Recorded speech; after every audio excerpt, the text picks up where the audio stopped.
চলো, তোমাদের অনেকের কমেন্ট ছিল যে বিরিয়ানি ভালো, আউতের বিরিয়ানি বেস্ট। কারোর ছিল না কলকাতা বিরিয়ানি ভালো, কলকাতা তোমরা কলকাতা পাবলিকে, দেন কলকাতা বিরিয়ানি দাদা বৌদি বেস্ট। বাট ওসব ছাড়ো, আমাদের রিভিউটা একটু শোনো।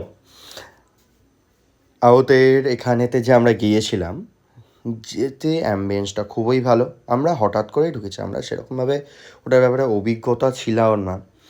তো আমরা ওখানেতে রিভিউগুলো দেখলাম, রিভিউ দেখে তারপর তোমার ধরো কী কী আছে মেনুতে, বাট দামটা মানে ওখানে সব কিছু ছিল অনেকটা এক্সপেন্সিভ। তো আমরা মানে জিনিসের কোয়ান্টিটি এবং জিনিস অনুপাতে অনেকটা, তোমার এটা নিয়েছিল 550 টাকা হান্ডি বিরিয়ানি। তো 2 পিস চিকেন আর 2 পিস এগ দিয়েছিলো।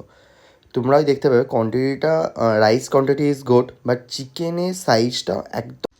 চিকেনের সাইজটা একদমই ছোটো, তোমরা দেখতে পাবে। এখানে আমি জাস্ট বলছি চল একটা রিভিউটা নিয়ে নিই।